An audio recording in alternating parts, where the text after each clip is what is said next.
우리의 영혼을 사랑하시고 죄악 가운데서 구원해 주신 거룩하신 아버지 하나님, 소망 없었던 저희를 예수 그리스도 안에서 우리의 모든 죄를 용서해 주시고 하나님의 자녀 삼아 주신 것 진심으로 감사 찬양을 드립니다. 우리의 죄를 기억하지도 않겠다고 말씀해 주시고 동이 서에서 먼 것처럼 우리 죄가를 멀리 옮겨버리셨다고 주님 친히 증거해 주셨습니다. 그 약속의 말씀을 붙잡고 구원의 확신을 주신 것 주님께 더욱 감사 찬양을 드립니다. 이제 주님 오시는 그날까지 주의 몸된 교회 안에서 생활할 수 있도록 주님 함께해 주시고 보호해 주시고 인도해 주시기를 주님께 부탁을 드립니다. 주님, 우리 각 사람을 부르시는 그날 당황하지 않고 영광 중에 주님 만날 수 있도록 우리의 모든 삶을 다스려 주시기를 더욱 간절히 기도합니다. 또 무엇보다 아직 구원 얻지 못한 이뤄진 영혼들, 특별히 가족과 친척과 지인 중에 구원 얻지 못한 이뤄진 영혼들을 기억하며 주님 앞에 더욱 간절히 기도합니다. 우리를 먼저 불러주셔서 영원한 복을 주셨고 또 우리 각 사람을 복의 근원으로 삼아주셨습니다. 우리를 통해서 우리 주변에 있는 영혼이 구원받을 수 있도록 주님 역사해 주시고 또 주관해 주시기를 주님께 간구합니다. 우리가 알고 있는 모든 사람, 특별히 육신의 가족들 모두 영원한 영적 가족이 될 수 있도록 주님 축복해 주시고 기회를 주시고 인도해 주시기를 주님께 부탁을 드립니다. 노아와 그의 가족을 구원의 방주로 이끄신 것처럼 또 소돔 고모라가 멸망하기 직전에 아브라함을 생각하사 롯을 또 그의 가족들을 건지신 것처럼 우리에게 속한 자를 기억해 주시고 인도해 주시기를 주님께 부탁을 드립니다. 이 시간 하나님 앞에 모일 수 있도록 강권하시고 은혜를 주신 것도 감사를 드립니다. 세상 끝날까지 함께 하시겠다는 주의 약속만 붙잡고 의지합니다. 성령의 감동과 감화하심으로 함께하여 주시고 영과 육의 병든 것 주님 고쳐주시며 핍박 가운데 고통받고 있는 분들 친히 위로해 주시기를 주님께 부탁을 드립니다. 이 마지막 때 우리를 일깨워 주심으로 허송세월하지 않고 주님 안에서 살 수 있도록 더욱 주관하시고 인도하여 주시옵소서. 또 이 시간 해외 선교 일선에서 수고하시는 선교사님들 사역을 위해서 또 그 가정을 위해서도 기도합니다. 주의 권능으로 함께 하시고 모든 수고가 헛되지 않도록 역사하여 주시옵소서. 주께 의지합니다. 이 모든 말씀 저희를 사랑하시고 죄악에서 구원해 주신 예수님 이름으로 기도합니다. 아멘. 네. 먼저 오늘 본문 로마서 3장 3절 4절 말씀을 찾겠습니다. 오늘 조금 드리려는 메시지가 혹 어려울까봐 전달력을 높이기 위해서 화면에 중요한 것들을 좀 표시를 해봤습니다. 본문 로마서 3장 3절 4절 네, 찾으셨으면 같이 읽겠습니다. 어떤 자들이 믿지 아니하였으면 어찌하리요? 그 믿지 아니함이 하나님의 믿부심을 패하겠느뇨? 그럴 수 없느니라. 사람은 다 거짓되되 오직 하나님은 참되시다 할지어다. 기록된 바 주께서 주의 말씀에 의롭담을 얻으시고 판단받으실 때 이기려 하심이람과 같으니라. 더워도 너무 더운 그런 날씨입니다. 생전 처음 경험해보는 그런 더위라고 이야기합니다. 어떤 사람은 화염방사기를 맞는 것 같다 이렇게 표현하셨는데 이런 그 더운 날씨를 보면서 평범한 일상이 하나님의 은혜라는 것을 더욱 생각하게 됩니다. 마지막 때 여러 재앙에 대한 말씀이 성경에 기록되어 있습니다. 그 중에 하나가 해가 권세를 받아 사람을 크게 태우게 된다는 그런 말씀입니다. 마지막 때 재앙을 마치 맛보기라도 하는 것 같은 그런 더위를 우리가 경험하고 있습니다. 계시록의 연속적인 재앙에 대한 이야기가 7인, 7나팔, 7대접을 쏟을 때 이렇게 기록되어 있습니다. 그 중에 계시록 16장에 네 번째 대접을 쏟을 때 해가 권세를 받아 사람을 크게 태우게 된다고 말씀하셨습니다. 여기 화면에 표시해 봤는데 계시록 16장 8절로 9절에 넷째가 그 대접을 해 쏟음에 해가 권세를 받아 불로 사람들을 태우니 사람들이 크게 태움에 태워진지라. 이 재앙들을 행하는 권세를 가지신 하나님의 이름을 회방하며 또 회개하여 영광을 주께 돌리지 아니하더라 라고 기록되어 있습니다. 우리가 하나님의 사랑도 맛보아서 깨달아서 하나님을 믿게 되었습니다. 마지막 때 재앙도 하나님께서 세상에 대해서 맛보기를 해주는 것 같다라는 생각을 하게 됩니다. 성경에 재난의 시작이라는 표현을 씁니다. 이 모든 것이 재난의 시작이다라는 말은 점점 더 심해지고 그 광범위하게 범위가 넓어진다는 뜻입니다. 우리 시대에 경험해보지 못했던 그 더위가 마치 재난의 시작인 것 같고 마지막 때 심판에 대한 맛보기인 것 같아서 더욱 모든 것을 주관하시는 하나님을 기억하게 됩니다. 그리스도를 통해서 우리에게 주시는 은혜를 표현하실 때 여기 인용해 봤습니다. 계시록 7장 16절에 보면 저희가 다시 줄이지도 아니하며 목마르지도 아니하고 해나 아무 뜨거운 기운에 상하지 아니할 것이다 라고 이렇게 말씀하십니다. 그리스도를 통해서 우리를 인도해 주실 때 우리가 이 세상에서 쉽게 겪은 고통들, 그 고통들을 다시 겪게 되지 않게 될 거라고 약속해 주셨습니다. 우리는 이 땅에서 때로는 줄이기도 하고 때로는 목마르기도 합니다. 근본적인 생존을 위한 고통을 당하게 됩니다. 그리고 또한 그 뜨거운 날씨에 일을 할 수밖에 없는 그런 상황에 처해지기도 합니다. 그 뜨거운 기운이 우리에게 고통을 줄 때가 있습니다. 그런데 그리스도를 통해서 우리에게 주시는 은혜를 표현할 때 다시는 줄이지도 않고 다시는 목마르지도 않고 그리고 다시는 해나 아무 뜨거운 기운도 상하지 않게 되는 그러한 하나님의 인도하심을 받게 된다고 이렇게 말씀하셨습니다. 어려웠던 시절을 겪은 사람들은 배불리 먹는 것, 그것이 최고의 소원이었던 적이 있습니다. 쌀밥에 고깃국 실컷 먹고 죽었으면 좋겠다라고 이렇게 강하게 표현했던 그런 시절도 있었습니다. 그런데 하나님의 인도하심을 받게 되면 다시는 줄이지 않습니다. 다시는 목마르지 않습니다.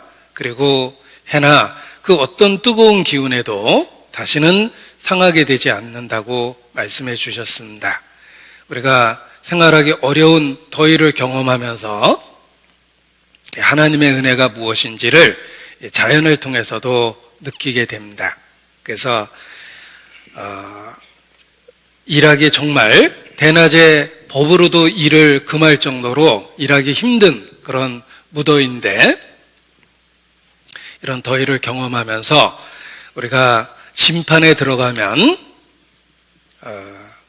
본격적으로 하나님의 심판이 쏟아질 때 그런 것을 어떻게 당해낼 수 있을까라는 두려움도 느끼고 또 하나님의 보호나 인도하심에 대한 사모하는 마음도 이 힘든 계절을 보내면서 더 느낄 수 있게 된다고 생각합니다. 그래서 더운 그런 더위를 경험하고 있지만 여러 생각을 통해서 영적인 교훈을 받고 유익을 얻게 됩니다. 오늘 드릴 말씀은 그럴 수 없느니라 라는 사도 바울이 자주 썼던 그런 표현을 통해서 교훈을 함께 나누고자 합니다. 바울, 신약성경 27권 중에 14권의 성경을 기록한 하나님의 사람입니다. 그러나 바울이 처음부터 하나님의 사람이고 처음부터 사도였던 것은 결코 아닙니다. 그도 출발은 죄 가운데 태어나서 하나님의 대적자로서의 삶을 살았습니다. 바울 스스로도 내가 회방자여 핍박자여 포행자였다라고 이렇게 고백합니다. 성자에게도 과거는 있었다라는 표현처럼 사도 바울도 시작은 하나님의 대적자로 시작했습니다. 그러나 하나님의 은혜로 회방자, 핍박자, 포행자였던 그가 사도와 반포자와 교사로 변화될 수 있었던 것입니다. 어둠에서 빛으로 옮겨간 것입니다. 그의 삶의 변화는 바울 혼자의 경험이 아니라 바울과 같이 동일한 은혜로 구원받는 모든 사람에 대한 예표가 되고 있습니다. 하나님께서 얼마나 풍성한 은혜로 또 놀라운 능력으로 한 사람을 어둠에서 빛으로 옮기시는지를 바울 생애를 통해서 생생하게 우리에게 그림처럼 보여준 것입니다. 그래서 다메섹 도상에서 극적인 변화를 겪고 하나님의 사람이 된 바울의 기록을 읽으면서 우리 자신도 동일한 은혜로서 동일한 능력으로서 그와 같이 부름을 받았다는 것을 일깨우며 하나님의 은혜를 더욱 생각하게 됩니다. 이 바울은 학자였습니다. 그래서 누구든지 그가 뛰어난 학자라는 것을 금방 알 수 있었습니다. 그래서 총독 베스도도 바울을 재판할 때 바울을 꾸짖으며 내 많은 지식이 너로 미치게 했다 이런 표현을 씁니다. 재판관이었던 베스도 총독 눈에도 바울은 많은 지식을 갖고 있었던 학자입니다. 바울 스스로도 자기 자신을 육체를 자랑하고자 한다면 자랑할 게 있다라고 표현하면서 내가 8일 만에 할례를 받았고 이스라엘 족속이요 베냐민 지파요 히브리인 중에 히브리인이요 율법으로는 바리새인이요 열심으로는 교회를 핍박하고 율법의 의로는 흠이 없는 자로다 이렇게 이야기합니다. 그는 많은 지식이 있었습니다. 그러나 주님을 몰랐을 때는 그 지식이 오히려 진리를 대적하는 데 사용되었습니다. 그래서 더 앞서서 진리를 핍박하는 회방자요, 포행자요, 핍박자가 된 것입니다. 그러나 하나님께로 돌아오고 하나님의 사람이 되었을 때 그의 지식도 하나님께서 귀하게 사용해 주셨습니다. 그의 지나간 삶을 헛되게 만든 것이 아니라 하나님께 돌아왔을 때 그의 지식도 귀하게 사용해 주셨습니다. 그래서 바울이 14권이나 성경을 기록할 수 있는 특별한 은혜를 받았다고 생각합니다. 신약 성경을 기록한 언어는 헬라어입니다. 지식인이 사용하던 언어입니다. 베드로는 학문 없는 범인이다 라고 기록되어 있고 평범한 갈릴리 호수의 어부였습니다. 그가 기록한 베드로 전서 후서는 평범한 사람이 쓸 수 있는 어휘와 문장을 가지고 있습니다. 그러나 바울이 기록한 성경은 학자만이 기록할 수 있는 그런 세련된 어휘와 문장을 갖고 있습니다. 이것은 세상적인 지식이었지만 하나님께로 돌이켰을 때 하나님은 그것도 버리지 않고 귀하게 사용하셨다는 것입니다. 그래서 바울의 지식은 대적자였을 때는 진리를 대적하는 데 쓰인 도구가 됐지만 구원을 받고 하나님께 돌아왔을 때에는 그 지식도 하나님께서 귀하게 사용하셨다는 것을 알 수 있습니다. 우리에게 있는 재능도 그렇습니다. 내가 하나님을 몰랐을 때에는 그 재능이 주로 하나님을 떠나는 수단이 되거나 또는 기껏해야 내 자신의 유익을 위해서 그 재능을 사용했습니다. 그러나 구원받은 이후에는 그 보잘것없는 재능일지 몰라도 하나님께서 귀하게 복음이 전해지는 그 현장에 사용해 주십니다. 그것을 통해서 우리의 삶을 헛되게 하지 않는 하나님의 은혜를 더 경험하게 됩니다. 저는 개인적으로 어린 시절 잡다한 책을 많이 읽었고 또 많은 시간들을 공차는 데 보낸 게 아니라 앉아서 생각하는 데 사용했습니다. 지금도 공차는 건 별로 좋아하지 않습니다. 사색을 좋아하는 내성적인 아이였습니다. 그런데 아무튼 설교자가 되었을 때 잡다하게 읽었던 그 여러 이야기들이 성경을 이해하는 데 큰 수단과 도구가 됐습니다. 내가 살아온 인생은 제한적인데 그 많은 사람들의 삶을 책들을 통해서 들여다봤기 때문에 더욱더 성경 본문을 이해하는 데 큰 도움이 됐습니다. 그리고 설교자가 되었을 때 그 여러 잡다한 이야기가 성경을 설명하는데 때로 경우에 맞는 그런 이야기를 통해서 잘 설명할 수 있는 데 사용이 되고 있습니다. 그리고 어린 시절 한 2, 3년 열심히 그림을 그렸던 적이 있습니다. 2, 3년간 열심히 그림을 그리다가 어느 순간 개인적인 어떤 계기로 다시는 그림을 그리지 않게 됐습니다. 그런데 한 번 그렸던 그림은 마치 자전거를 배워두면 평생 자전거를 탈 수 있는 것처럼 손에 익숙해서 어린 시절 그렸던 만큼은 그릴 수 있게 됐습니다. 참 신기한 건 수십 년이 흘렀는데 그림을 그려보면 한참 그림을 좋아했던 그 시절의 그 실력만큼은 그릴 수가 있습니다. 그래서 그림도 재능이고 반복을 통해서 익숙해진 것이고 한번 얻게 된 그 기능은 없어지는 것이 아니구나 라는 생각을 했는데 전도할 때도 그 그리는 것을 이렇게 가끔 아주 요긴하게 사용해서 내가 전해주고자 하는 메시지를 더 효과적으로 전해줄 수 있게 됩니다. 그래서 무엇이든지 하나님께 돌아오면 내게 속한 모든 것을 하나님은 다 사용하시는구나, 이것도 은혜구나 라는 생각을 하게 됩니다. 이 바울의 삶도 그러했습니다. 바울이 하나님께 돌아왔을 때 그 많은 지식을 더욱 귀하게 사용해서 복음을 변증하는데 하나님은 사용해 주셨습니다. 자, 그러나 바울은 뛰어난 학자였지만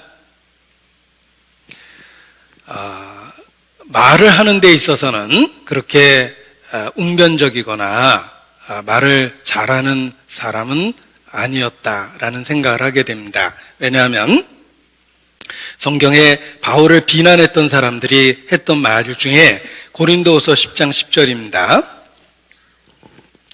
저희 말이 그 편지들은 중하고 힘이 있으나 그 몸으로 대할 때는 약하고 말이 시원치 않다 하니, 이것이 이제 바울을 대적했던 사람들이 바울을 비난했던 표현입니다. 바울을 대면해서 만났을 때에는 육체적으로 여러 꺼리끼는 것들이 있었습니다. 그래서 너희를 시험하는 것이 내 육체에 있다라는 표현을 바울이 쓰기도 했습니다. 예를 들면 저같이 비호감이거나 또는 배는 안 나왔겠죠, 그 시절에. 바울은 육체적인 질병이 있었습니다. 그래서 사람으로 하여금 선뜻 다가가기 어려운 그런 외적으로 보이는 질병을 갖고 있었습니다.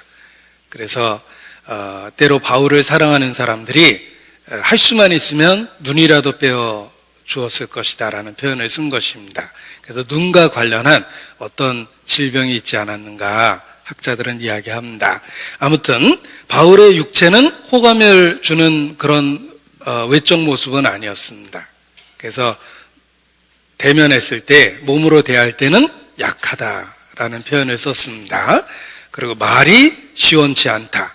그 당시에는 말 잘하는 사람이 많았습니다. 변사.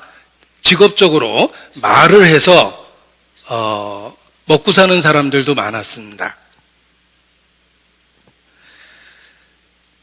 그런데 그들에 비하면 바울의 말은 약했다라는 표현처럼 말하는 것이 능한 것은 아니었습니다.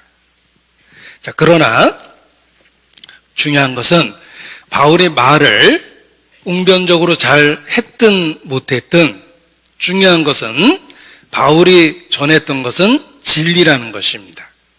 이것이 중요합니다. 목격자를 생각해 보십시오. 아무리 말을 잘하는 사람도 사건을 목격하지 않았다면 법정에서 할 말이 없습니다. 헛된 미사 여구를 통해서 2시간 동안 떠벌릴 수 있을지는 몰라도 법적으로 도움이 되는 목격담은 절대 이야기하지 못합니다. 왜냐하면 목격자가 아니기 때문에 그렇습니다. 그러나 사건을 진짜 목격한 사람은 아무리 말이 둔하고 논리가 없고 발음이 부정확한다 하더라도 그의 말에는 사실이 들어있고 진리가 들어있습니다.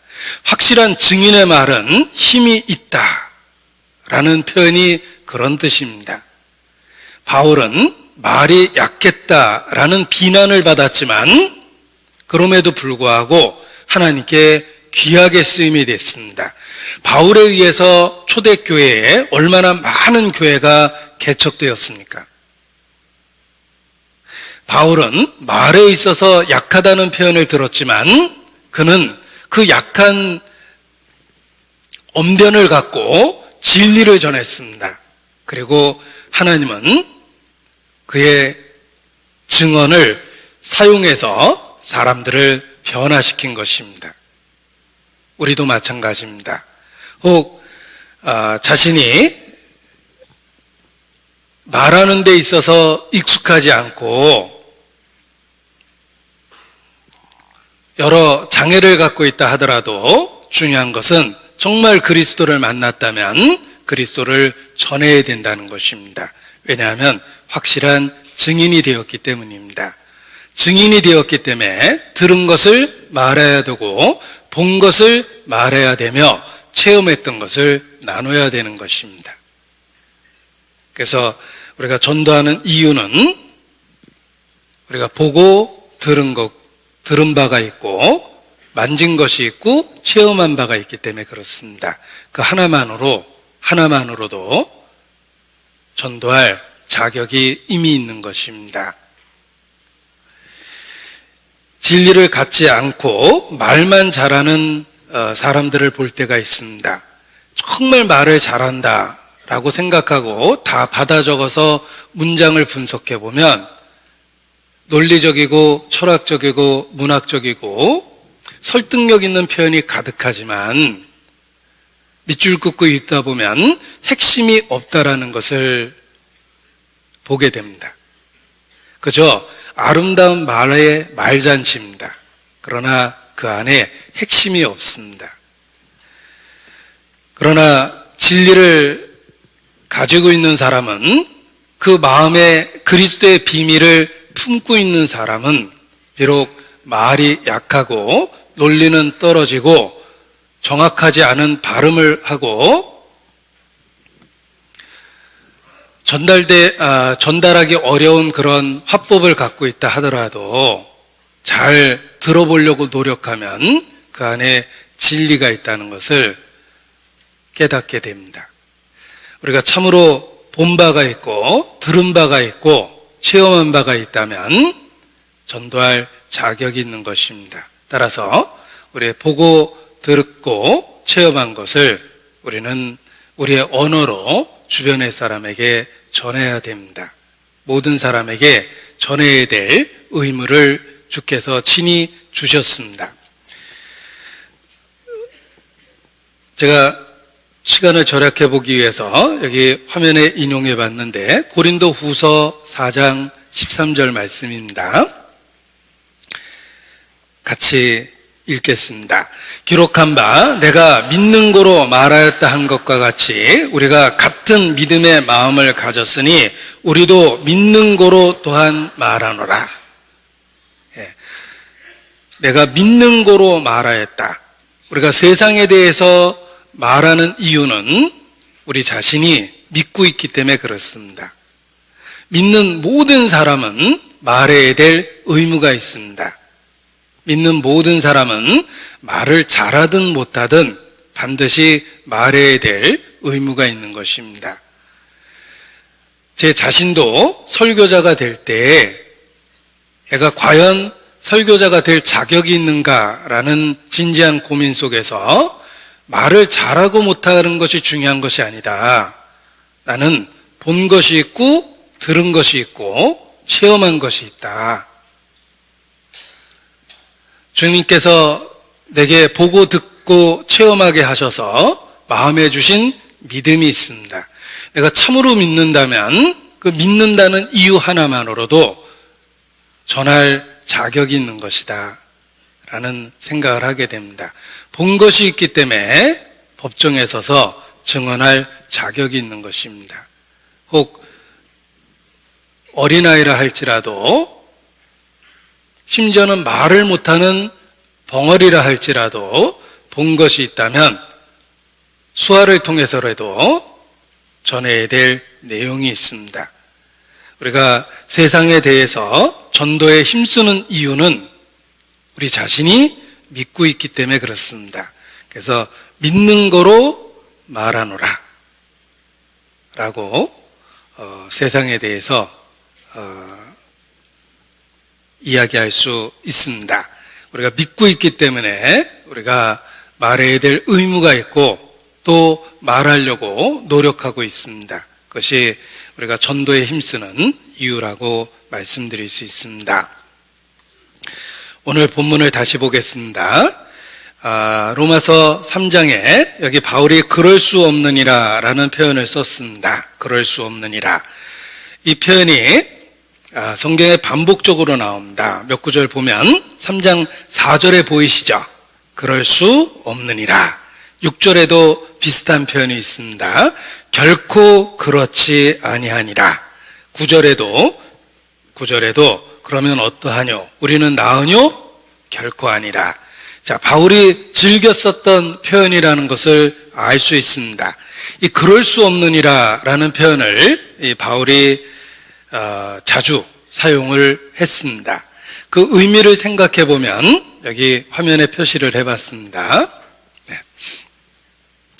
자, 잘 타이밍 맞춰서 화면을 바꿔주시기 바랍니다.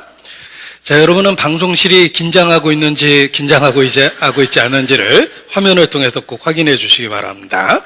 자, 그럴 수 없느니라 라는 표현을 쉽게 번역해 보면 영어 표현을 몇 구절 인용해 봤는데 May it never be 라는 표현은 결코 그런 일이 없기를 바란다. 직역하면 그렇게 되죠.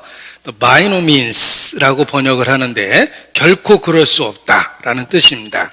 또는 때로는 not at all. 이거는 결코 그럴 수 없다라는 표현보다 더 강한 표현입니다. 자, 이것이 그럴 수 없느니라는 헬라어를 영어로 표현했을 때 번역한 표현들입니다.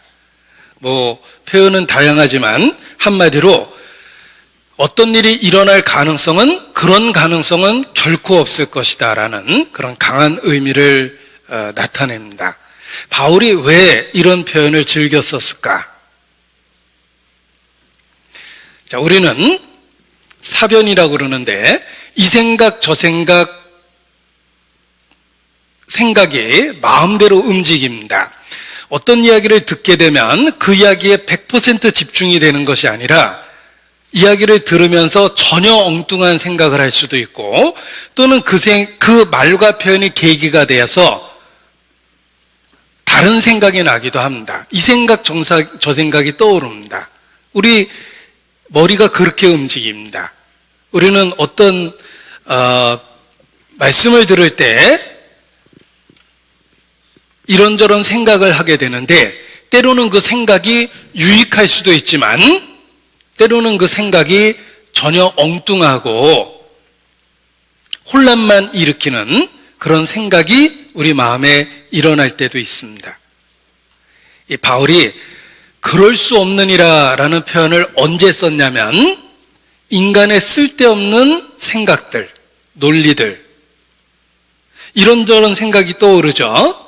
그리고 사람이 생각해낼 수 있는 가능성들, 그런 것들을 언급하면서 딱 잘라서 그럴 수 없다, 이렇게 표현한 것입니다. 따라서 이쪽 저쪽으로 튀는 우리의 잡다한 생각들을 탁 막는 표현입니다. 바울이 그래서 이런 표현을 자주 쓴 겁니다. 그럴 수 없느니라는 표현을 쓴 앞뒤를 읽어보면 인간이 생각해낼 수 있는 가능성들입니다. 그 믿지 아니하면 하나님의 미쁘심을 패하겠느뇨, 이런 생각하죠. 그런 인간의 생각에 대해서 그럴 수 없다, 이렇게 선언했고, 그럼 진노를 내리시는 하나님이 불의하시냐? 결코 그럴 수 없다. 역시 우리의 어떤 잘못된 생각이 일어나는 것에 대해서 탁 잘라서 얘기한 겁니다. 그럴 수 없다. 또 9절 보면 그러면 어떠하뇨? 우리는 나으뇨? 이런 생각을 사람은 합니다. 그러니까 그런 쓸데없는 생각에 대해서 다시 단호하게 결코 아니라, 이렇게 잘라서 이야기하고 있는 겁니다. 따라서 바울이 왜 그럴 수 없느니라는 표현을 자주 사용했을까?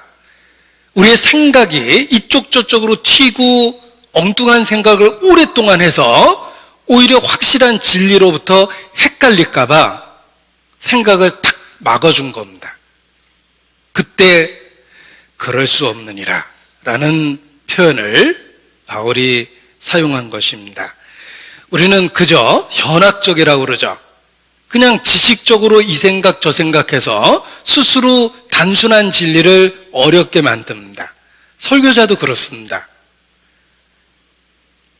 성경 읽을 때는 쉬웠는데 설명 들으니까 막 헷갈리는 경우 있죠. 오늘이 그런가? 뭐 이런 반성도 해봅니다.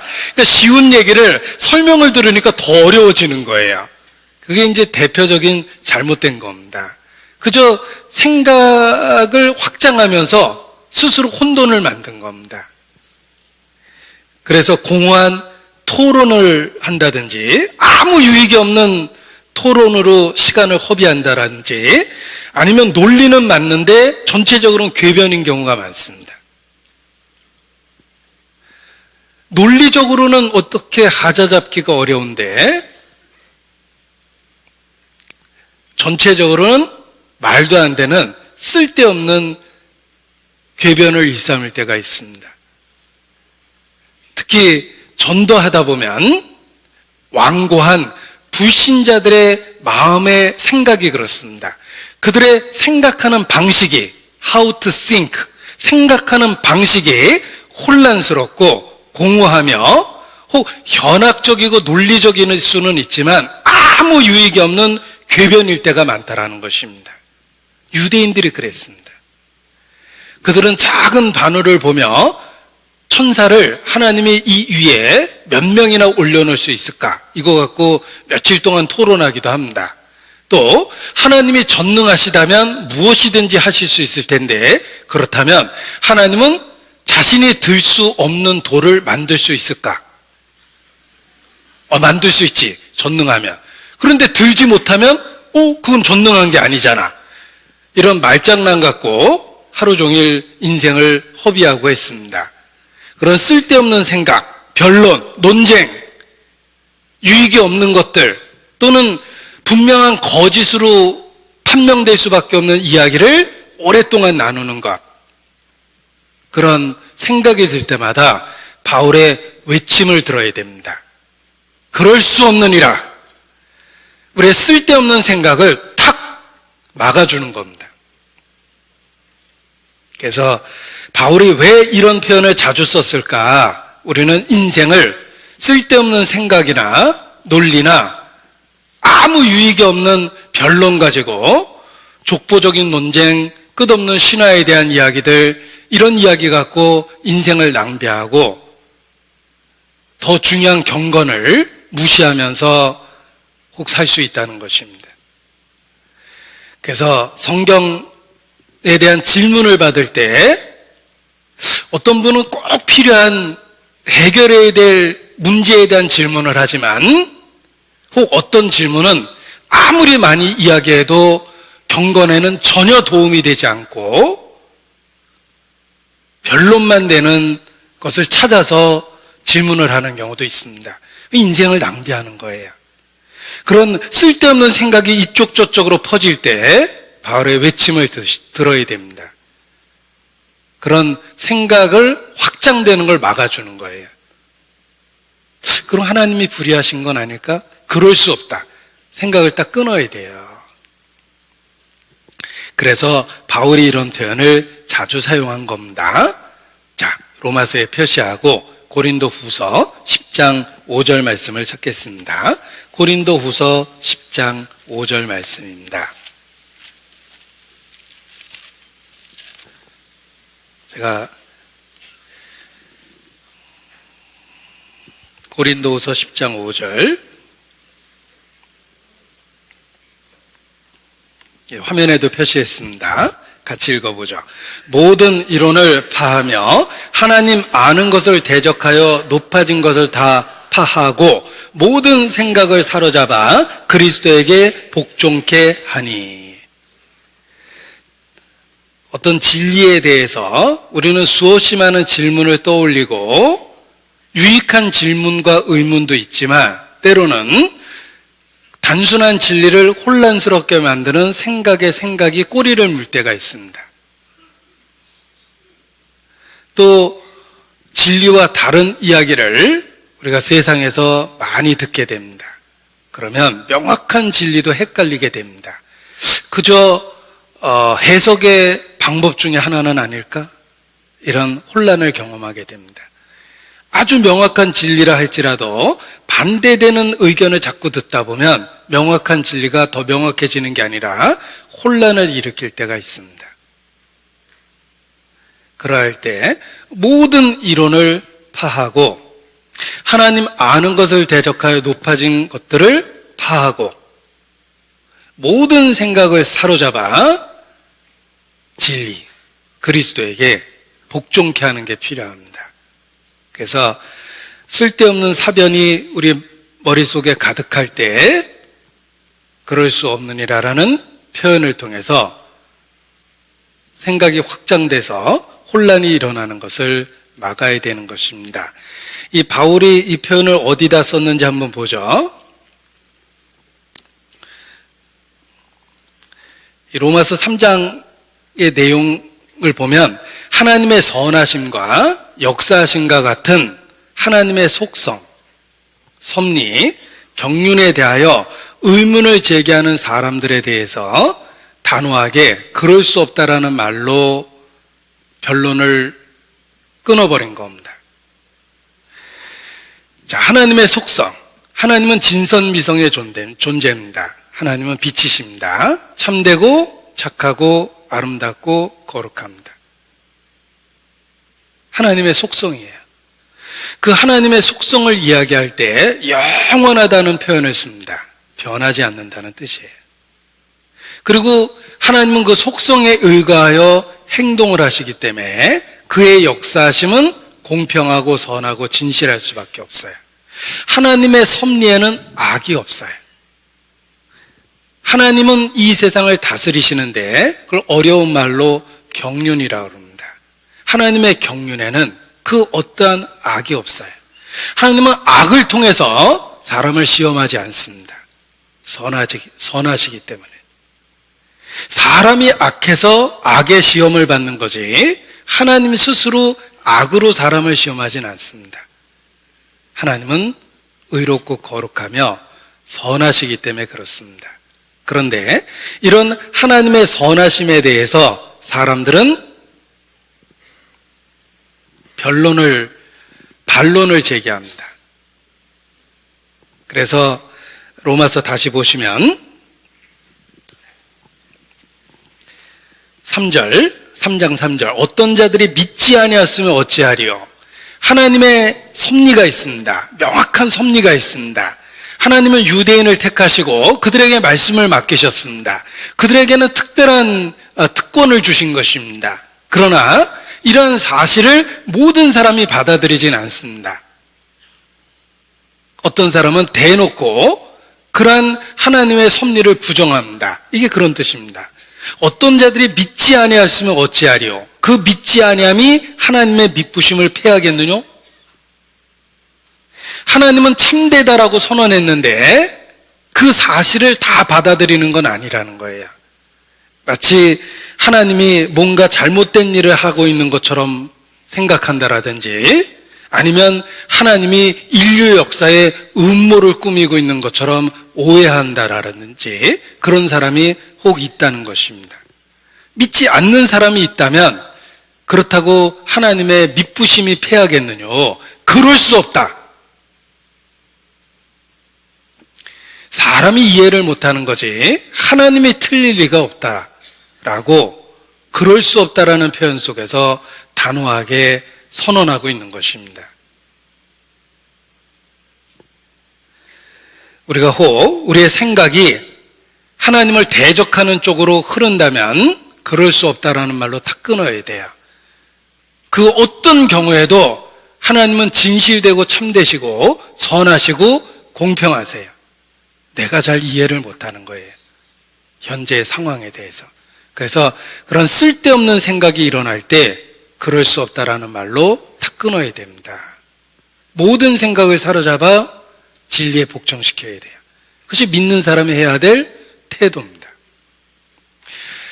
욥기를 읽다 보면 하나님이 세상을 만드신 이야기를 하십니다. 처음 세상을 만드실 때는 온 세상이 물로 덮여 있었습니다.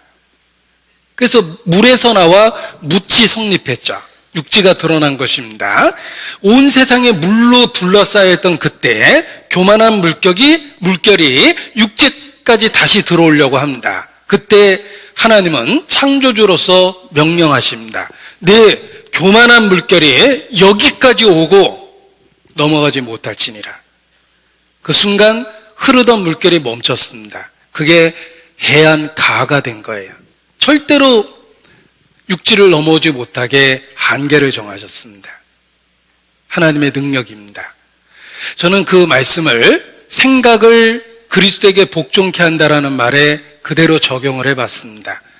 마치 물이 온 육지를 덮쳐서 흐르는 것처럼 생각이 내 머리를 이리저리 흐를 때가 있습니다. 그때 그 생각의 물결을 여기까지 오고 넘어가지 못할지니라.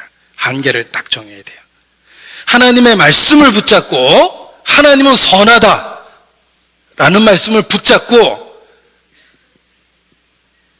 불신적인 그 생각과 논리를 멈출 때에서 딱 멈춰야 돼요.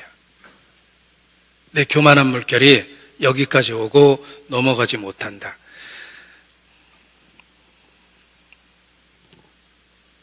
여기 욥기 38장 말씀을 인용했습니다. 보세요. 바닷물이 태에서 나온 같이 넘쳐 흐를 때에 문으로 그것을 막은 자가 누구냐? 그때 내가 구름으로 그 의복을 만들고 흑암으로 그 강보를 만들고 계한을 정하여 문과 빗장을 베풀고 이르기를 내가 여기까지 오고 넘어가지 못하리니 내 교만한 물결이 여기 그칠지니라 하였었노라. 이것이 천지창조에 일어난 일입니다. 우리도 교만한 물결이 생각이 진리를 침범할 때 여기까지 오고 넘어가지 못한다라고 분명하게 선언해야 됩니다. 그것이 믿는 사람의 올바른 태도입니다. 사람들은 논쟁하기를 좋아합니다. 하나님이 분명하게 언급하셨음에도 불구하고 모세오경을 누가 기록했을까? 이미 답이 있잖아요. 모세오경. 모세가 기록했는데 굳이 그것을 모세가 정말 기록했을까? 모세가 기록했는데 자기 죽은 건 어떻게 쓰냐? 이건 모세가 기록한 게 아니야. 인간적인 논리로 혼란을 일으키고 결국은 모세가 기록한 게 아니다. 후대에 기록한 거다. 모세 이름으로. 라는 이야기를 합니다. 예수님이 거짓말한 거예요. 왜냐하면 예수님은 명확하게 모세도 그렇게 얘기했다라고 말씀하셨어요. 우리는 그 성경을 읽는 순간 모세오경을 누가 기록했는지 토론하면 안 됩니다. 그냥 모세가 기록한 거예요. 그거 어떻게 하냐면 예수님이 그렇게 말씀하셨거든요. 성경이 그렇게 돼 있고. 생각을 멈춰야 돼요. 요나가 물고기 뱃속에 들어갔다. 어떤 학자는 말합니다. 내가 평생 고래를 연구했는데 고래 목구멍은 조그맣다. 사람 절대 못 들어간다. 고로 요나의 이야기는 거짓말이다. 이렇게 이야기하는 사람도 있습니다. 그 사람 끌어다가 여기 같이 얘기해야 되는데 성경 읽어보면 하나님이 언제 고래라고 그랬습니까? 지가 고래라고 생각한 거예요. 성경에는 그냥 큰 물고기라고 그랬거든요. 그런데 자기 선입관이 자기가 본 고기는 제일 큰 게 고래거든요. 그러니까 고래라고 우기는 거예요. 그리고 성경이 틀렸다고 생각합니다. 그런 쓸데없는 생각을 멈춰야 돼요. 예수님이 친히 요나가 물고기 속에 들어갔다고 이야기하셨어요. 예수님이 말씀하셨는데 우리가 왜 더 논쟁합니까? 생각을 멈춰야 돼요. 요나는 물고기 속에 들어간 거예요. 소돔 고모라가 과연 역사적 사실이냐 갖고 평생 논쟁하는 사람이 있습니다. 성경의 사실이라고 말씀하셨고 예수님이 다시 한번 인용했습니다. 그렇다면 그거 갖고 논쟁하면 안 되는 거예요. 우리가 믿는 사람으로서 성경 말씀을 붙잡고 하나님이 진리라고 선포한 것에 대해서는 논쟁을 멈춰야 됩니다. 그런데 우리의 생각은 거기다가 토를 달아서 정반대 생각을 만들어내요. 그런 생각이 들 때마다 우리의 생각을 사로잡아서 그리스도에게 복종케 해야 됩니다. 때로는 하나님의 거룩하고 선하시고 진실하시고 의로우시고 공평하신 것에 대한 의문이 생깁니다. 내가 살아가고 있는 환경이 그렇고 내게 주어진 사건이 그렇습니다.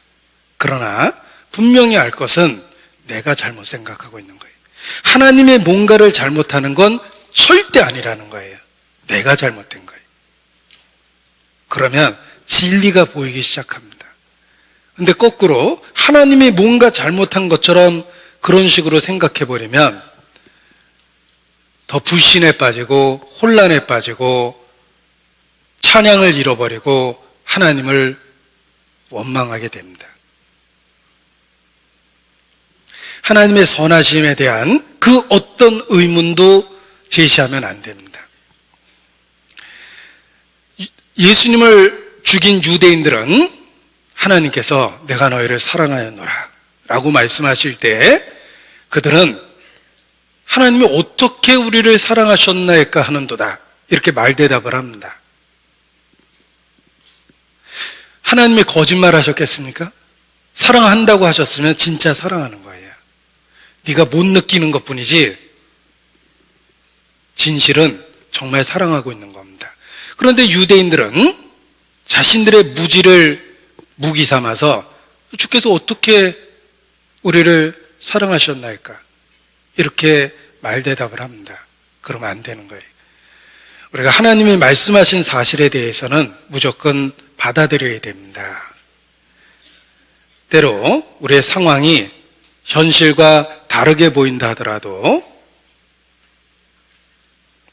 하나님의 선하심을 의심하면 안 되는 거예요. 그래서 로마서 다시 한번 인용할 텐데 보십시오.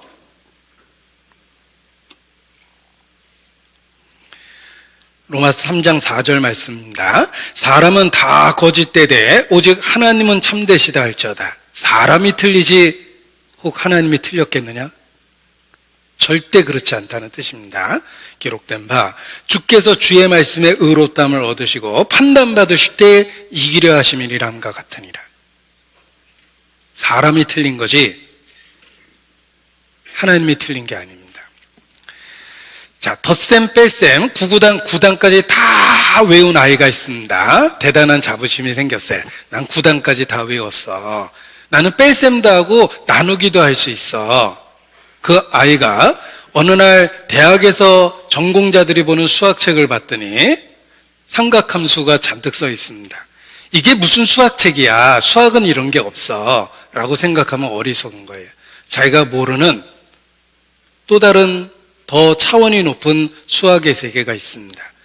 인간의 수준은 덧셈 뺄셈 정도 하는 수준인데 감히 하나님의 섭리에 대해서 의문을 제기합니까? 그럴 수 없느니라. 내가 모르는 거지 하나님이 틀린 게 아닙니다. 솔로몬의 유명한 지혜로운 재판 이야기가 있습니다. 두 여자가 한 아이를 자기 아이라고 싸웁니다. 솔로몬이 선언했습니다. 반으로 잘라 절반은 이 여자에게, 절반은 이 여자에게 주라.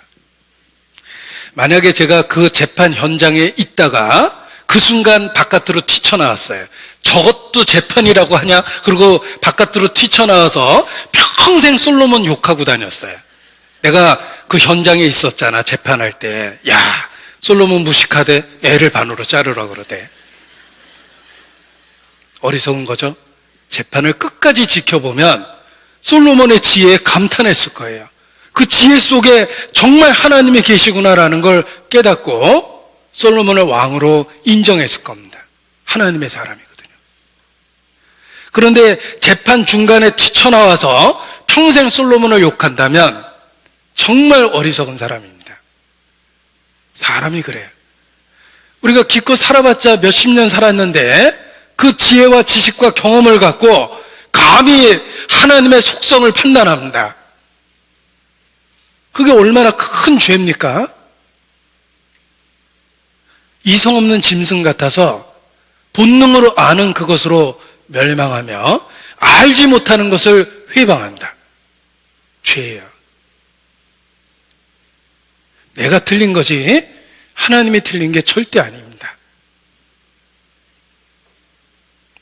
우리의 생각이 쓸데없이 하나님으로부터 멀어질 때 외쳐야 됩니다. 그럴 수 없느니라.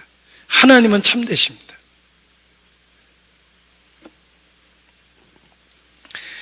이사야서 29장 16절 보겠습니다. 이사야서 29장 16절.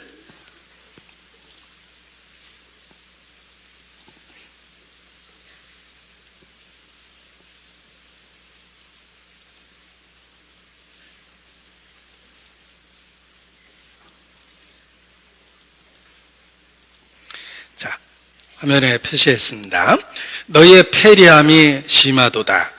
토기장이를 어찌 진흙같이 여기겠느냐? 지음을 받은 물건이 어찌 자기를 지은 자에 대하여 이르기를 그가 나를 짓지 아니하였다 하겠으며 빚음을 받은 물건이 자기를 빚은 자에 대하여 이르기를 그가 총명이 없다 하겠느냐? 말도 안 된다는 상황이다라고 하나님 말씀하십니다. 토기장이가 그릇을 만들었는데 그 빚음을 받은 그릇 주제에 토기장이에 대해서 이러쿵저러쿵 이야기할 수 있겠느냐. 그가 나를 짓지 아니하였다. 무신론, 진화론, 저절로 된 거야. 마치 부모를 무시하고 나는 애비애미도 없다라고 소리치는 사람하고 똑같은 겁니다. 그가 나를 짓지 아니하였다. 천하의 폐륜하죠. 영적으로. 또 그에게 총명이 없다. 설마 하나님이 나만 못해가지고 그렇게 하셨겠습니까? 하나님이 왜 그렇게 하셨는지 진지하게 알고자 무릎을 꿇으면 하나님이 겸손한 자에게 음성을 주십니다. 그런데 무릎을 꿇는 것보다는 하나님을 비난하는 쪽을 택한 거예요. 왜 하나님 그렇게 하십니까? 저는 불신자 시절에 하나님에 대한 끝없는 의문을 갖고 있었습니다. 왜 결론적으로 지옥 가는 사람이 더 많은 세상을 왜 만드셨을까? 지옥이 있다라고 예수 믿으라고 이야기하면 칼들이 되고 안 믿으면 죽이겠다고 하는 강도하고 똑같은 거지. 왜 인간에게 공포감과 두려움을 줘서 예수님을 믿으라고 하는 걸까? 선악과도 그래. 그걸 동산 중앙에 만들면 어떡해? 눈에 딱 보이잖아. 먹으면 죽는 그 위험한 걸 왜 동산 중앙에 만들어? 아버지가 권총에다 장전에다 놓고 안방에다 놓고 나가면서 너 이거 쏘면 죽는다고 그러는 아버지 어딨어? 권총 치워야지. 왜 동산 중앙에 선악과 만든 거야? 그리고 먹을 때 솔직히 말리셨어야지. 다 먹고 나니까 나타나서 먹었냐 그러면 어떡해? 그리고 생각해보면 먹을 거 아셨잖아. 아셨는데 왜 그런 걸 만들어가지고 이 고생을 시키는 거야? 그런 쓸데없는 논리가 머리에 가득했어요. 그리고 내 머리로 이해가 안 가니까 쉬운 결론을 내렸어요. 하나님 없는 거야. 그럼 하나님 있어도 안 믿어. 진짜 어리석었던 거예요. 내가 몰랐던 거예요. 하나님은 진실되고 참된데 내가 몰랐던 거예요. 그걸 깨닫고 성경을 살펴보는 순간 그렇게 궁금했던 것에 대한 의문들이 놀랍게도 하나씩 풀리기 시작했어요. 송사에 원고의 말이 바른 듯 하나 그 피고가 와서 밝히느니라.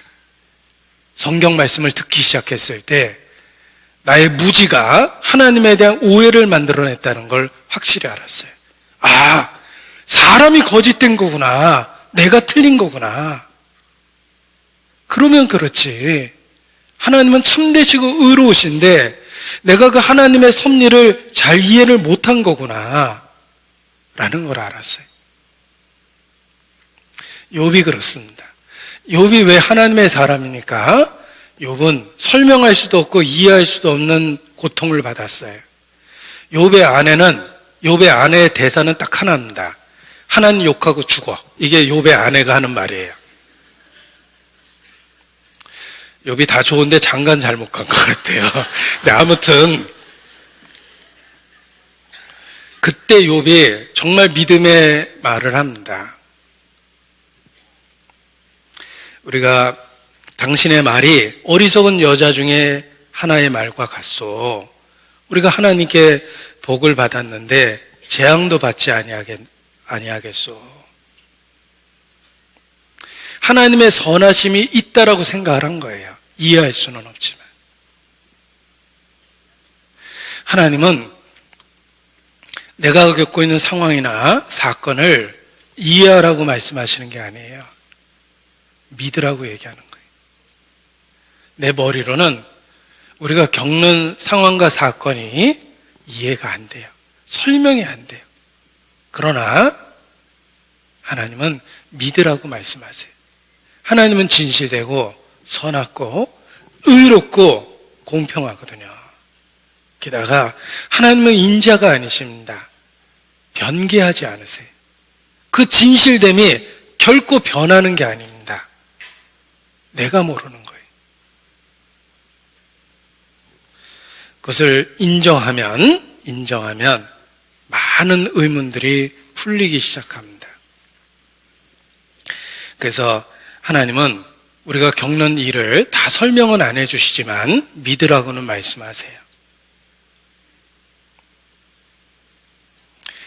저에게 헌신적인 아버지가 갑자기 전화 와서 야, 너 묻지도 따지지도 말고 1,000만 원만 갖고 내일 서울역 시계탑 앞으로 와. 내가 일주일 만에 1억을 줄게. 우리 아버지는 절대로 저한테 손해 끼칠 분이 아니에요. 내 1,000만 원 갖고 떼먹을 분도 아니라는 걸 나는 삶으로 경험으로 알고 있어요. 전 묻지도 따지지도 않고 달러빚 내서 제가 1,000만 원 갖다 드릴 거예요. 아버지는 절대 나한테 해롭게는 안 하거든요. 하물며 하나님은 선하심이 가득하십니다. 하나님이 뜻하신 일은 그럴 만한 이유가 있는 거예요. 이해할 수는 없지만 믿을 수는 있어요. 주님이 뜻하신 일 헤아리기 어렵더라도 언제나 주 뜻 안에 내가 있음을 믿노라. 이 믿음 더욱 굳세라. 찬송도 하죠. 주님이 뜻하신 일 헤아리기 어렵더라도 언제나 주 뜻 안에 내가 있음을 믿노라. 이 믿음 더욱 굳세라. 그것이 우리의 올바른 마음입니다. 하나님의 선하심에 의문을 제기하면 안 됩니다. 혹 그런 엉뚱한 생각이 들면 그럴 수 없느니라. 사람이 거짓된 것이 하나님은 참되시다 할지어다. 그것이 믿음의 사람의 올바른 태도입니다. 제가 힘들 때 저한테 들려주는 찬송입니다.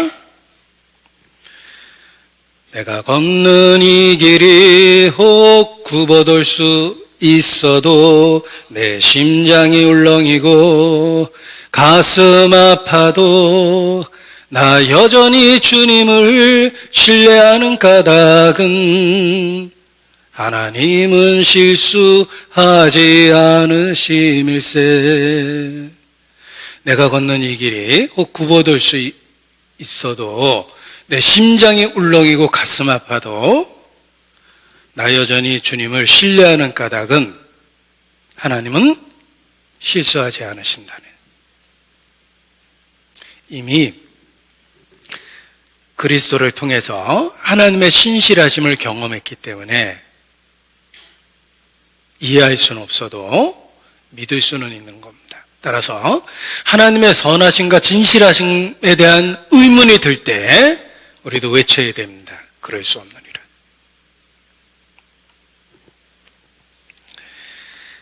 르호보암이 하나님께 죄를 졌습니다. 징계를 받았는데 르호보암이 비로소 백성들을 모아놓고 딱 한마디를 할 때 하나님이 그 징계를 돌이키셨어요. 르호보암이 어떻게 했나 보겠습니다. 역대하 12장 6절입니다. 역대하 12장 6절.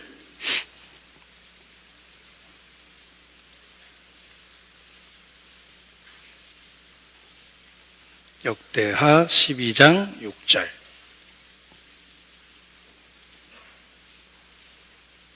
같이 읽죠. 이에 이스라엘 방백들과 왕이 스스로 겸비하여 가로되 여호와는 의로우시다 하매, 자신들이 이러한 곤란과 고통을 받는 것이 당연하다. 우리가 하나님께 죄를 지은 것이 맞다. 하나님이 이런 결정을 한 것은 하나님의 의로움이다. 그게 겸손이고 회개예요. 왜 나한테 이런 고통을 주십니까? 그게 불신이에요. 르호보암은 자신의 삶에 위기가 생겼을 때 하나님의 결정이 옳다라는 걸 알았어요. 이렇게 징벌받는 게 마땅하다. 이런 결정을 하신 하나님, 적들을 끌어다가 우리를 유리케 하신 그 하나님은 의로우십니다. 그러나 우리를 불쌍히 여겨주시옵소서. 그게 겸비하는 거예요. 그래서 하나님이 징계를 그들이 받을 만하게 경감시켜 주십니다. 처음엔 싹 쓸어버리려고 그랬거든요. 하나님은 모든 행위에 의로우시고 모든 행사에 은혜로우십니다. 그의 진실하심을 결코 마음에 의문을 품으면 안 됩니다. 쓸데없는 생각이 들거든 절대 그럴 수 없다는 것을 외쳐야 돼요.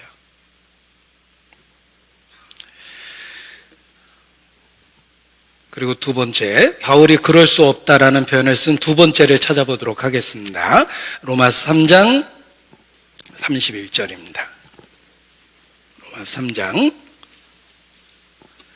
31절. 로마 3장 31절. 같이 읽겠습니다. 그런즉 우리가 믿음으로 말미암아 율법을 폐하느뇨? 그럴 수 없느니라. 도리어 율법을 굳게 세우느니라. 이 그럴 수 없다라는 단호한 표현을 또 인간의 예측되는 질문 앞에서 쓴다. 그럼 율법을 폐하겠느냐? 그럴 수 없다. 자, 이 율법에 대한 올바른 이해를 갖고 있어야 됩니다. 보세요. 율법에 대한 인간의 의문이 있습니다. 우리가 믿음으로 예수 그리스도를 통해 구원을 얻었습니다. 그럼 믿음으로 말미암아 구원을 얻었다고 율법을 폐하겠느냐? 그럴 수 없다. 도리어 율법을 굳게 세운다. 자, 이 율법과 관련해서 바울은 단호한 표현을 썼습니다. 율법은 절대 폐해지는 게 아니라는 거예요. 율법은 없어지는 게 아닙니다. 많은 분들이 잘못 말씀을 들어서 율법이 폐해진 줄 압니다. 율법은 절대 폐해지는 게 아닙니다. 여기 관련 구절을 인용해 보겠습니다. 예수님 말씀이에요.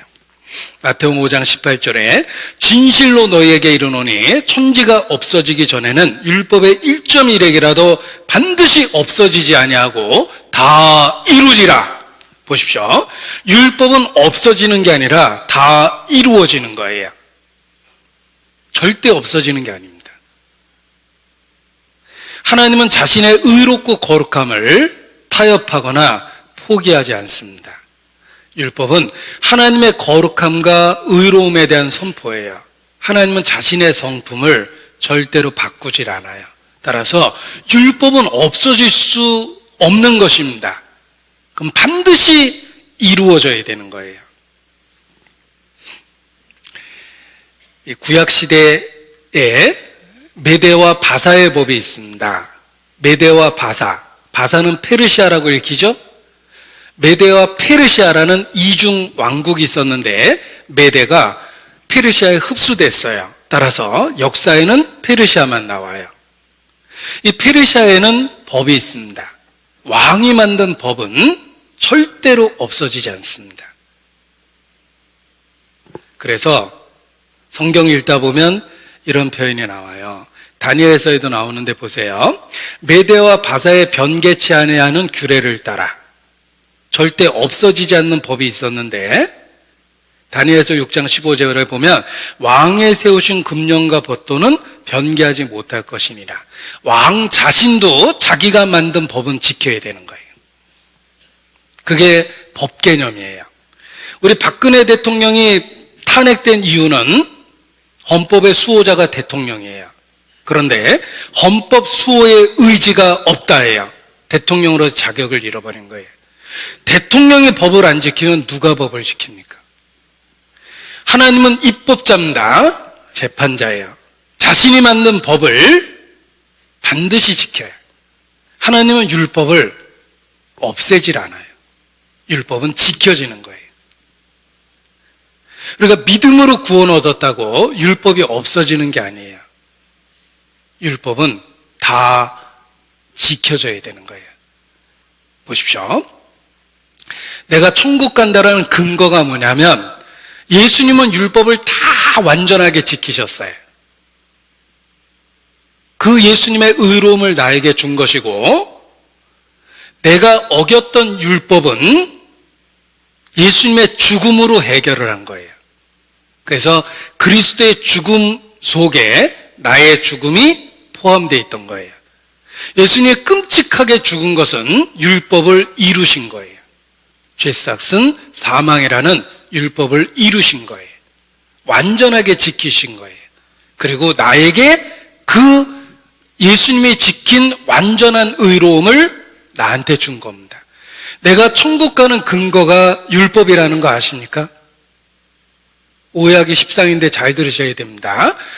율법은 다 지켜야지 천국에 갑니다. 내가 천국 가는 이유는 율법을 다 지켰기 때문이에요. 예수님이 나 대신 지켜주시고 자신의 의를 나에게 주고 내가 어겼던 율법은 예수님이 짊어져서 형벌을 대신 받으신 거예요. 나는 합법적으로 천국에 가는 거예요. 믿음으로. 예수님이 율법을 다 지키신 걸 나에게 주셨거든요. 내가 어겼던 율법은 예수님이 가져가셨거든요. 율법은 없어지는 게 아니라 다 지켜지는 거예요. 그래서 우리가 예수 믿고 천국 간다라고 얘기할 때 율법을 폐하는 게 아니에요. 더욱 율법을 굳게 세워야 돼요. 그래야지만 믿게 됩니다. 율법은 하나라도 어기면 안 되는 거예요. 그 율법을 통과해서 내가 천국에 가려면 율법을 다 지킨 예수님의 의로움을 받아야 돼요. 그래서 예수 믿는 거예요. 예수님을 반드시 믿어야 된다라는 말은 율법이 만들어낸 거예요.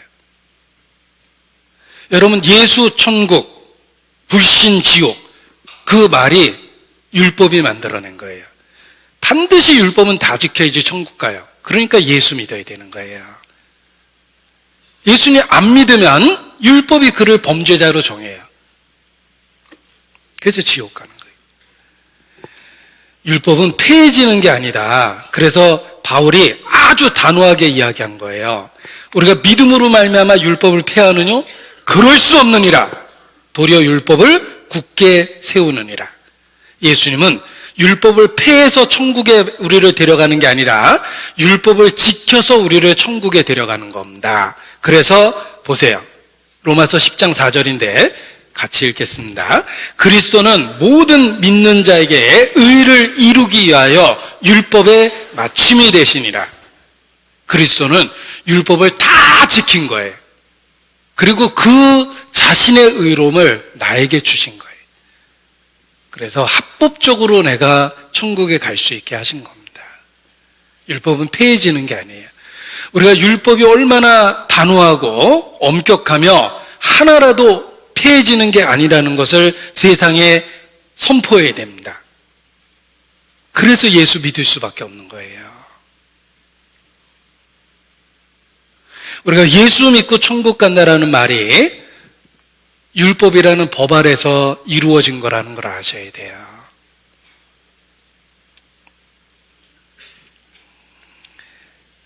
그리스도가 율법의 마침이 되고 사랑으로 율법을 완성시켰기 때문에 그 공로를 의지해서 율법이 요구하는 걸 충족시켰기 때문에 천국에 당당하게 들어갈 수 있는 겁니다. 반면에 예수 믿기를 거절하면 율법은 1.1핵이라도 타협되지 않습니다. 내가 아무리 선한 일을 많이 했다 하더라도 범죄한 사실이 있기 때문에 지옥에 가는 거예요. 그래서 예수 천국, 불신 지옥 이렇게 이야기하는 것입니다. 자, 여기 한 구절 더 인용해 봤습니다. 로마서 13장 10절 같이 읽죠. 사랑은 이웃에게 악을 행치 아니하나니 그러므로 사랑은 율법의 완성이니라. 그리스도는 사랑을 통해서 자신이 이룬 율법을 우리에게 그냥 거저 주신 거예요. 그리고 내가 받아야 될 형벌은 자신이 가져가 버린 거예요.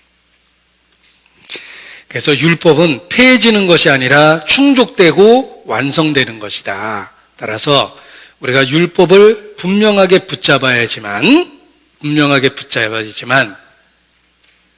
믿음으로 구원받는다라는 말에 의미가 생기는 겁니다. 예수님을 믿을 수밖에 없는 이유는 율법은 1.1핵이라도 어기면 안 되기 때문에 그래요. 그래서 할 수 없이 예수님의 의로움을 받고 천국에 갈 수밖에 없는 거예요. 하나님이 율법을 주신 이유는 하나님의 거룩함과 선하심과 완전하심을 선포한 겁니다.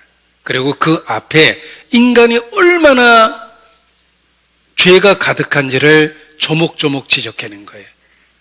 그래서 율법을 굳게 세우면 하나님의 선하심을 깨닫게 되고 그 앞에 내가 얼마나 형편없는지를 인정할 수밖에 없습니다. 내가 성자 같은 삶을 살았다 하더라도 하나님 앞에 죄인일 수밖에 없다라는 고백을 하게 되고 예수님을 믿게 되는 거예요. 그래서 율법은 분명하게 굳게 세워야지만 우리가 믿음으로 구원받는다라는 말이 정당성이 드러나고 그것이 합법적이라는 것을 깨닫게 되는 것입니다. 율법은 없어지는 게 아니에요. 그리고 세 번째, 바울이 그럴 수 없다라는 표현을 쓴 경우가 있습니다. 새로운 원리의 삶을 살아야 된다라는 걸 가르쳐 줄 때 그럴 수 없다라는 표현을 썼는데, 성도의 삶은 법 아래가 아닌 은혜 아래서의 삶이라는 거예요. 보십시오. 로마서 6장 1절 2절입니다. 같이 읽죠. 그런즉 우리가 무슨 말 하리요? 은혜를 더하게 하려고 죄에 거하겠느뇨? 그럴 수 없느니라. 죄에 대하여 죽은 우리가 어찌 그 가운데 더 살리요? 자, 죄가 있는 곳에 은혜가 넘칩니다. 죄가 많으면 은혜가 더욱 많아집니다. 그렇다고 죄를 더 짓고 살겠느냐? 우리는 그런 생각을 해냅니다. 그런 인간의 생각에 대해서 딱 잘라버리죠? 결코 그럴 수 없다고 잘라버립니다. 어떻게 죄에 대하여 죽은 우리가 다시 죄 가운데 살 수 있겠느냐 말씀하시며, 여기 이어서 로마서 6장 14절 15절을 보겠습니다. 같이 읽겠습니다. 죄가 너희를 주관하지 못하리니 이는 너희가 법 아래 있지 아니하고 은혜 아래 있음이니라. 그런즉 어찌하리요? 우리가 법 아래 있지 아니하고 은혜 아래 있으니 죄를 지으리요? 그럴 수 없느니라. 그리스도인은 법 아래 있지 않고 은혜 아래 있지만 그렇다고 죄를 지을 수는 없다라는 것입니다. 그래서 그런 생각에 대해서 확실하게 단호하게 표현합니다. 그럴 수 없다라고 이야기했습니다. 보세요. 법 아래 있다, 은혜 아래 있다.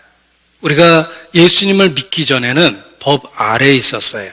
예수님을 믿은 이후에는 법 아래에 있지 않습니다. 은혜 아래에 있게 하신 거예요. 법적인 문제를 완전히 예수님께서 해결했기 때문에 이제는 법적인 문제로 우리를 다루지 않는다는 뜻입니다. 이제는 은혜 아래에 있게 됩니다. 여기 도표를 만들어 봤는데 구원받지 못한 사람을 자연인이라고 표현했습니다. 자연 속에 사는 사람이 아니라 구원받지 못한 사람을 자연인이라고 표현했을 때 하나님은 그들에게 심판자예요. 하나님은 그들에게 입법자여 재판자인 심판자이십니다. 하나님은 율법을 갖고 그들을 심판하세요. 그래서 형벌을 받을 수밖에 없는 거예요. 반면에 성도, 구원받은 사람은 하나님은 그들에게 아버지가 되셔요. 아버지는 은진이로 우리를 다스려요. 은혜와 진리로. 그리고 우리가 혹 잘못하면 법적인 형벌을 주는 게 아니라 꾸짖고 책망하세요. 그걸 징계라고 그러는 거예요. 보세요. 자연인이든 구원받은 성도든 하나님은 죄를 싫어하세요. 단지 똑같이 죄를 싫어하지만 죄를 치리하는 방법이 다른 거예요. 구원받지 않은 사람에겐 율법을 갖고 치리하고 구원받은 사람에게는 은혜와 진리로 죄를 다스리는 거예요. 자, 도둑질. 하나님은 도둑질을 싫어합니다. 구원받지 않은 사람이 도둑질해도 싫어하고 성도가 도둑질하면 더 싫어하세요. 너까지 그러냐 이거죠. 죄는 끝까지 미워하세요. 단 죄를 처리하는 방법이 달라요. 자연인은 율법을 갖고 다스리고 성도는 은혜와 진리로 다스리는 거예요. 자연인은 정죄하고 컨뎀, 법적 선언이에요. 그리스도인은 꾸짖고 책망하세요. 아버지처럼 대우하세요. 아버지가 아들을 대우하는 것처럼 대우하세요. 그래서 죄는 똑같이 미워하신다. 구원받은 이후에 죄는, 그리스도인의 죄는 하나님이 이렇게 슬쩍슬쩍 봐주는 게 아니에요. 죄는 여전히 미워하세요. 단 그 죄를 처리하는 방법이 다르신 거예요. 성도의 죄는 그리스도가 이미 법적인 문제를 담당했기 때문에 법적인 책임을 묻지 않고 아버지로서 교정을 위해서 교훈하고 책망하는 거예요. 그래서 은혜 아래 있다고 죄를 지면 안 된다라는 거예요. 이런 그림 보셨을 겁니다. 하나님은 창조주와 심판자며 율법을 갖고 계시고 율법을 어기면 정죄하는데, 구원을 받게 되면 하나님은 아버지가 되고 은혜와 진리로 다스리며 죄를 지면 책망하고 징계하세요. 원래 우리가 이쪽 동네였는데 은혜와 진리 동네로 이사 온 거예요. 이쪽 동네는 구약이고 이쪽 동네는 신약이에요. 예수 그리스도는 율법 동네에서 우리를 은혜와 진리 동네로 이사 오게 해준 거예요. 합법적으로. 그래서 그가 우리를 흑암의 권세에서 건져내사 그의 사랑의 아들의 나라로 옮기셨다. 사망에서 생명으로 옮기셨다. 전혀 다른 상황 속에 있게 된 거예요. 은혜와 진리 속에 있게 된 겁니다. 그렇다고 내가 은혜 아래 있다고 죄를 지을 수는 없습니다. 하나님은 여전히 죄를 미워하시거든요. 그래서 근실한 아버지처럼 우리를 책망하고 꾸짖고 징계하시고 교정을 위해서 다스리십니다. 그것이 달라지는 거예요. 그래서 구원받은 그리스도인의 삶과 관련해서 바울은 단호하게 그렇다고 죄를 짓고 살 수는 없다라고 이야기를 한 것입니다. 그리고 또 하나, 그럴 수 없느니라는 표현을 언제 쓰셨냐면, 자, 하나님이 이스라엘을 다스리는 섭리와 관련해서 쓰셨어요. 하나님께서 이스라엘을 선택하신 섭리에 대한 인간의 의문들을 이야기하면서 이스라엘을 버릴 수 있겠느냐? 절대 못 버린다고 말씀하셨어요. 그래서 로마서 9장, 10장, 11장은 이스라엘에 대한 이야기인데, 그런즉 우리가 무슨 말하리요? 하나님께 불의가 있느뇨? 그럴 수 없느니라. 여기서 그럴 수 없다는 표현을 썼습니다. 하나님이 믿음에 의해서 사람을 구원하시는 방법이 하나님께 뭔가 잘못된 게 아니라는 거예요. 하나님은 주권자로서 인간을 구원하실 방법을 스스로 정하십니다. 하나님은 믿음으로 인간을 구원하길 원하셨어요. 그래서 하나님의 은혜와 긍휼과 자비에 부르짖는 사람들, 하나님의 은혜의 손길에 응답하는 사람들을 구원하기로 정하셨어요. 인간의 행위에 근거한 것이 아니라 하나님 은혜에 근거해서 우리를 구원하기를 정하셨습니다. 그렇다고 하나님께서 불의하냐? 그럴 수 없다라고 딱 잘라 얘기합니다. 이스라엘은 불순종했습니다. 그 덕분에 우리가 구원을 받고 있습니다. 그렇다고 하나님이 이스라엘을 버리셨느냐?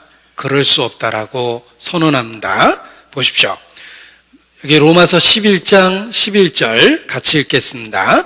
그러므로 내가 말하노니 저희가 넘어지기까지 실족하였느뇨? 그럴 수 없느니라. 저의 넘어짐으로 구원이 이방인에게 이르러 이스라엘로 시기나게 함이니라. 하나님이 이스라엘을 완전히 버리셨느냐? 그렇지 않다. 그렇지 않다라고 선언하고 있습니다. 하나님의 은사와 부르심에는 후회하심이 없으십니다. 하물며 이스라엘을 선택하시고 그 선택하심을 취소하지 않는다는 뜻이에요. 이스라엘이 불순종하는 상태에 있을 때 그들을 향해서 종일 내 손을 폈노라. 지금도 사랑하고 돌이키기를 간절히 기다리고 있다는 것입니다. 그리고 마지막 때에 반드시 그들에게 기회를 주겠다고 약속하셨어요. 직접 찾겠습니다. 로마서 11장 25절입니다. 로마서 11장 25절. 형제들아, 너희가 스스로 지혜의 땀을 명기 위하여 이 비밀을 너희가 모르기를 내가 원치 아니하노니, 이 비밀은 이방인의 충만한 수가 들어오기까지 이스라엘의 덜어는 완악하게 된 것이라. 그리하여 온 이스라엘이 구원을 얻으리라. 하나님이 이스라엘을 완전히 버린 게 아니라는 겁니다. 그럴 수 없다고 그랬죠? 구원받은 우리를 절대 버리지 않습니다. 그럴 수 없어요. 하나님의 은사 부르시면은 후회하심이 없기 때문입니다. 이스라엘과 관련해서도 그렇습니다. 하나님은 이스라엘을 절대 포기하지 않으세요. 지금도 그들을 향해서 손을 내밀고 계시고, 마지막 때에는 그들에게 분명한 돌이킬 수 있는 확실한 기회를 주겠다고 약속해 주셨어요. 이스라엘은 끝까지 이스라엘이에요. 그런데 꼭 드리고 싶은 말씀이 있습니다.